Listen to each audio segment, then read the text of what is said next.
यतिखेर हाम्रो बिचमा नेपाल कम्युनिस्ट पार्टीका स्थायी समिति सदस्य युवराज गेवाली हुनुहुन्छ। युवराज गेवालीजी, हजुर हजुर, तपाईँलाई नेपाली बसमा स्वागत गर्न चाहन्छु।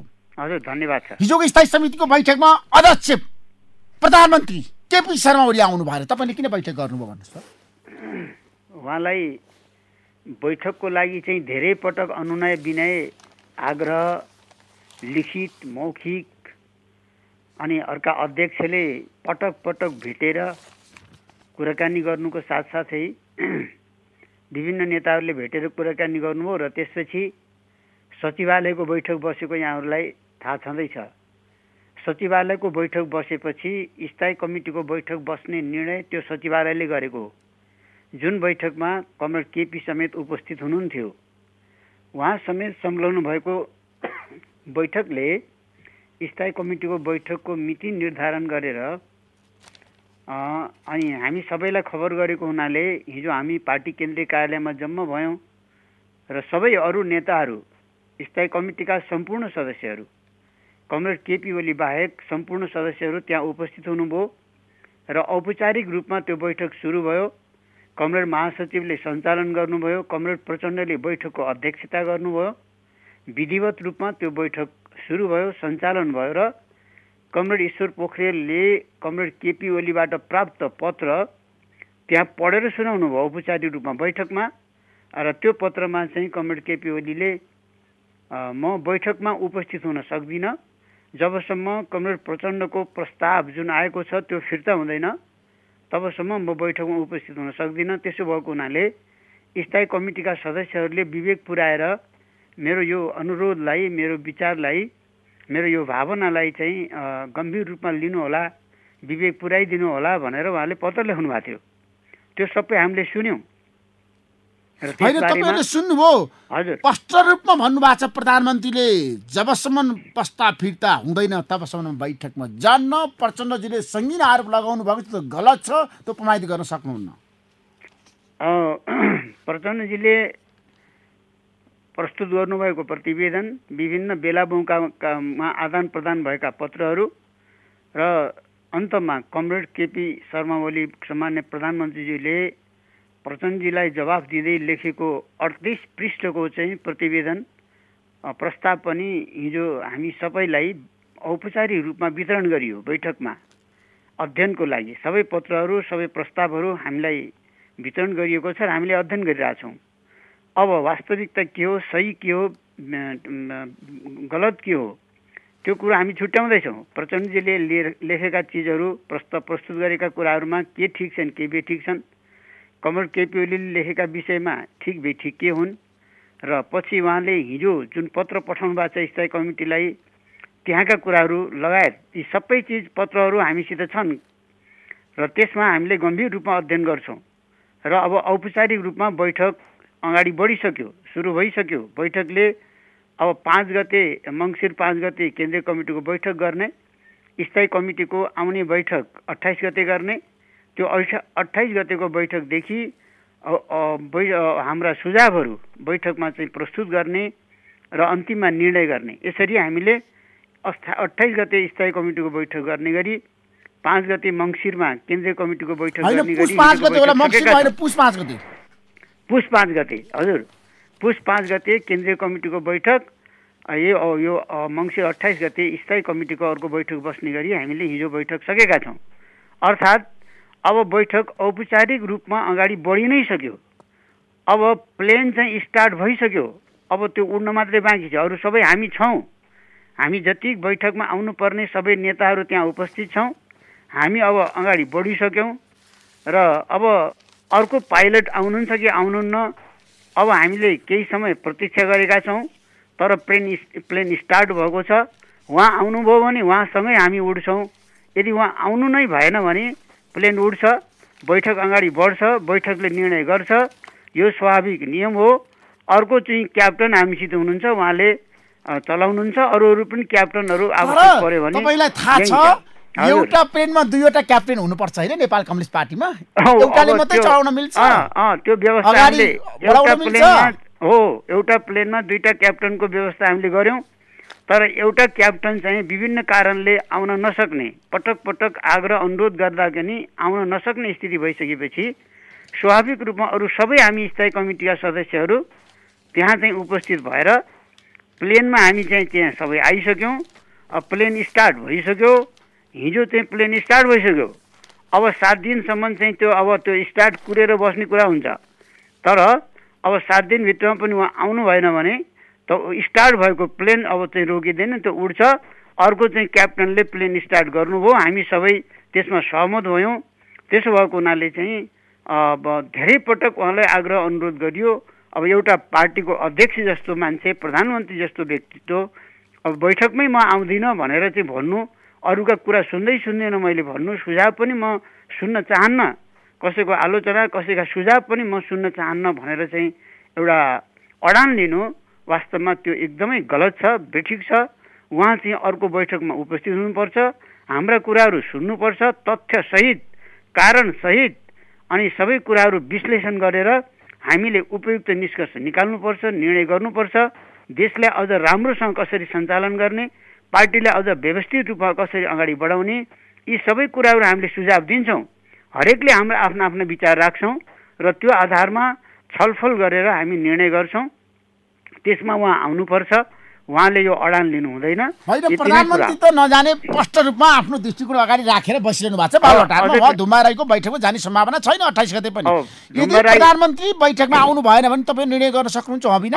धुम्माराई भनेको पार्टीको केन्द्रीय कार्यालय हो, त्यसको प्रमुख भनेको चाहिँ कमरेड केपी शर्मा ओली हो, अर्को प्रमुख भनेको कमरेड प्रचण्ड हो, तर अरू सबै हामी त्यसका चाहिँ सदस्यहरू हौँ, हामी सहभागी हौँ। त्यसो भएको हुनाले चाहिँ यो पार्टी कमिटीले सञ्चालन गर्ने हो। हाम्रो सङ्गठन छ, केन्द्रीय कमिटी छ, स्थायी कमिटी छ, सचिवालय छ, सचिवालयका 8 जना नेताहरू र स्थायी कमिटीका अरू सम्पूर्ण नेताहरू सबै त्यहाँ उपस्थित हुनुहुन्छ। उहाँ भाग लिनुभयो, सबैले आफ्ना विचार राख्नुभएको छ। र अर्को कुरा ऋषिजी तपाईँलाई के भन्न चाहन्छु भनेदेखि कमरेड केपी शर्मा ओलीले अध्यक्षजीले यो प्रचण्डजीको प्रस्ताव फिर्ता हुनुपर्छ भनेर त्यहाँ लेख्नु भएको छ, तर हिजोको बैठकमा उपस्थित कुनै पनि स्थायी कमिटीका सदस्यहरूले त्यो प्रस्ताव फिर्ता हुनुपर्छ भनेर कसैले पनि भन्नुभएको छैन। यो एउटा गजबको इन्ट्रेस्टिङ कुरा छ। हेर्नुहोस्, प्रस्ताव प्रचण्डजीको प्रस्ताव फिर्ता हुनुपर्छ अरू कसैले भन्नुभएको छैन। जम्मा जम्मी कमरेड केपी शर्मा ओलीले फिर्ता हुनुपर्छ, फिर्ता नभएसम्म आउँदैन भनेर भन्नुभएको छ। यसरी स्थिति के देखिन्छ भने अरू सबै बैठक सञ्चालन गर्ने पक्षमा हुनुहुन्छ, बैठकमा छलफल गर्नुपर्छ भन्ने पक्षमा हुनुहुन्छ। के कुरा पास हुन्छ के हुँदैन त्यो अलग विषय हो, छलफल गरिसकेपछि निष्कर्ष निकाल्न सकिन्छ। अहिले चाहिँ के हो त्यहाँ भन्दाखेरि जतिसुकै विषयवस्तु आए पनि त्यहाँ भन्न पाइन्छ, लेखेर दिन पाइन्छ। उहाँहरूले पनि दिनुभएको छ, केपी काउन्टले दिनुभएको छ, प्रचण्डजीले दिनुभएको छ, हामीहरूले पनि दिन्छौँ।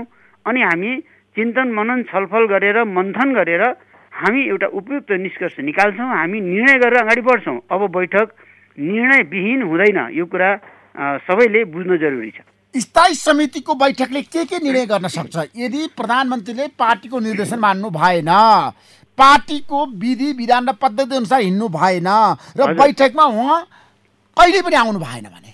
हजुर, अब तपाईँ लगायत तपाईँले सोधिराख्नु भएको छ, यो रेडियो सुन्ने सम्पूर्ण श्रोताहरू महानुभावहरू जति पनि हाम्रा कार्यकर्ता नेताहरू हुनुहुन्छ, एकजना कुनै पार्टीको नेता बैठकमा आउँदै नआउने अवस्थामा के गर्नु पर्ला? अरू राजनीतिक पार्टीका नेताहरू कार्यकर्ता पनि हुनुहुन्छ, पार्टी सञ्चालन गरेर वर्षौँ वर्ष काम गरिराख्नु भएको छ। एउटा कुनै पार्टी सदस्य, एउटा कुनै पार्टीको नेता या सिनियर नेता या पार्टीको कुनै पनि पदाधिकारी म बैठकमा आउँदैन भनेर भन्ने अवस्था भयो, विभिन्न कारणले गर्दा बैठकमा कोही आउनै नसक्ने अवस्था भयो भने अनि त्यति बेला पार्टी के गर्छ? पार्टी विधान बमोजिम चल्छ, विधानमा व्यवस्था छ। त्यसो भएको हुनाले हामी धैर्यतापूर्वक प्रतीक्षा गर्छौँ उहाँको।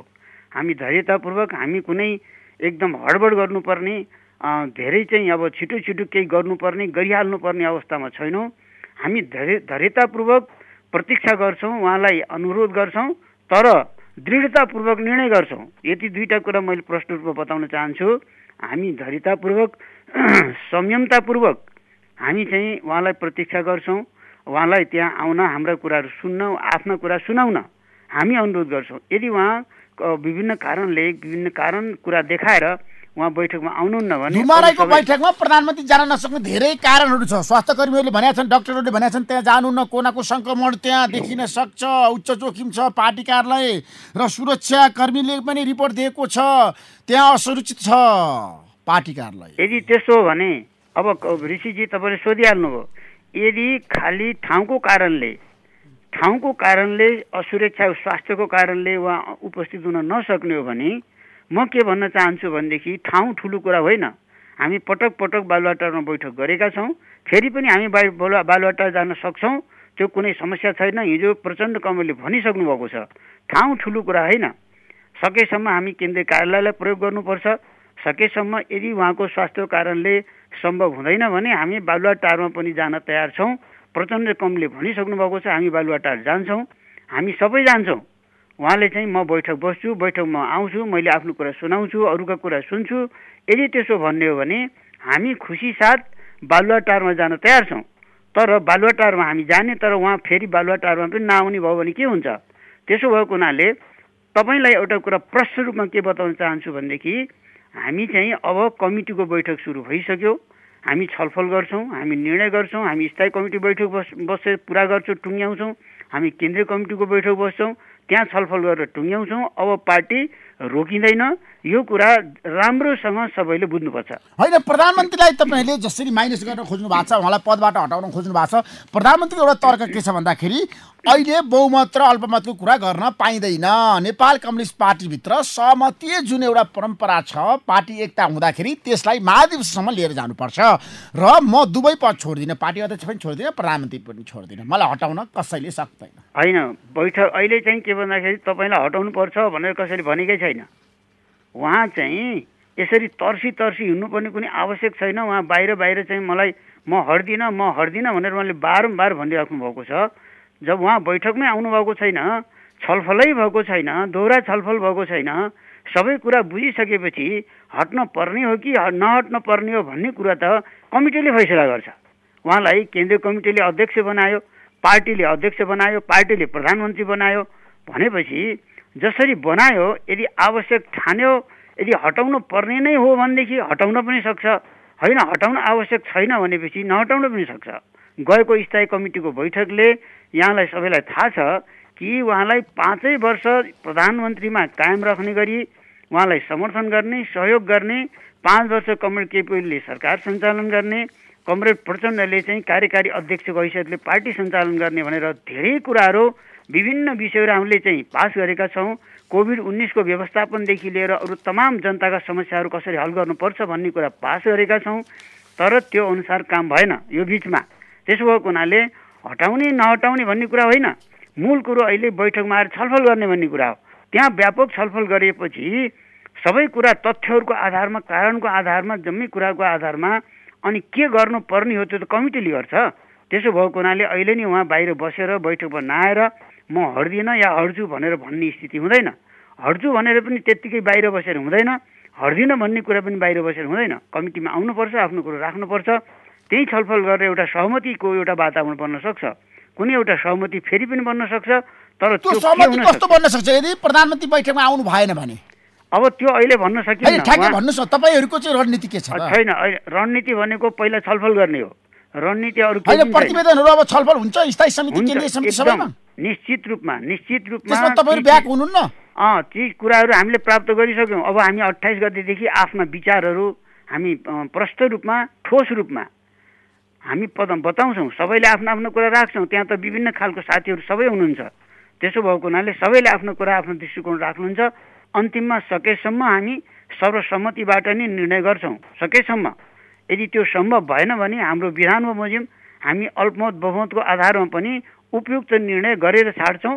केन्द्रीय कमिटीको बैठक बस्छौँ र त्यहाँ पनि उपयुक्त निर्णय गर्छौँ।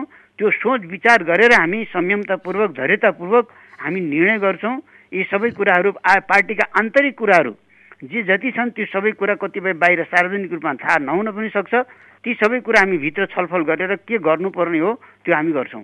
तपाईँलाई थाहा छ प्रधानमन्त्रीको पत्रमा एउटा कुरा समेटिएको छ, भदौ 26मा चाहिँ सामूहिक विवेकमाथि मलाई विश्वास छ भदौ 26कै निर्णयलाई कार्यान्वयन गरौँ। हो, त्यो यदि भदौ 26 को निर्णय उहाँले कार्यान्वयन नगरेको हुनाले त्यसमा उहाँको इच्छा भएन। भदौ 26 को निर्णय उहाँ समेतको उपस्थितिमा, उहाँ समेतको सहमतिमा भदौ 26 को निर्णय भएको हो। तर त्यो निर्णयलाई नै कार्यान्वयन गर्न उहाँ इच्छुक हुनु भएन, त्यो लागू गर्नु भएन। त्यसका कारणहरू छन्, ती आधारहरू छन्, ती तथ्यहरू छन्। त्यो कुरो त हामीले भन्न पाउनु पर्यो नि उहाँको अगाडि, उहाँले सुन्नु पर्यो नि ती कुराहरू। र यदि उहाँलाई अरू जे भन्नु छ, जे गर्नु छ, त्यो त बैठकमा आएर उहाँले भन्नु पर्यो। हामी सुन्छौँ, उचित कुरा हामी समर्थन गर्छौँ, अनुचित कुराको खण्डन गर्छौँ, आलोचना गर्छौँ, खण्डन गर्छौँ।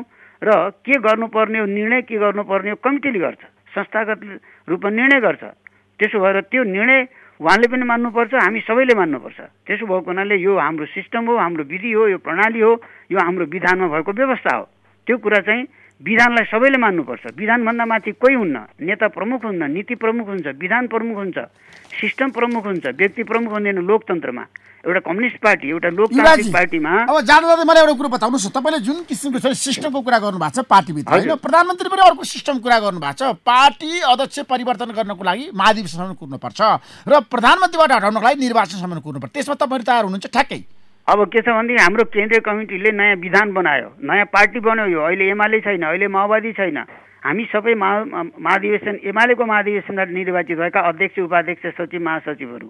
तर आज आएर स्थिति परिवर्तन भइसक्यो। अहिले चाहिँ 2टा अध्यक्ष राखेका छौँ। हाम्रो महाधिवेशनले चिनेको 2टा अध्यक्ष चुनेकै होइन। त्यो जुन आज अहिले हामी व्यवस्था गरेका छौँ नेकपामा, त्यो हिजोको एमालेको जस्तो, हिजोको माओवादीको जस्तो व्यवस्था छैन। यो चाहिँ जे व्यवस्था गर्यो त्यो केन्द्रीय कमिटीले गर्यो। केन्द्रीय कमिटी सर्वोच्च निकाय हो। केन्द्रीय कमिटीले विधान परिवर्तन, पदाधिकारी परिवर्तन, अनि स्थायी कमिटी, सचिवालय पनि परिवर्तन गर्ने त्यो अधिकार राख्छ। त्यसो भएको हुनाले आवश्यक ठान्यो भने, आवश्यक पर्यो भने, नगरी नहुने अवस्था भयो भनेदेखि केन्द्रीय कमिटी सर्वोच्च निकाय हो, त्यसले कुनै पनि निर्णय गर्न सक्छ।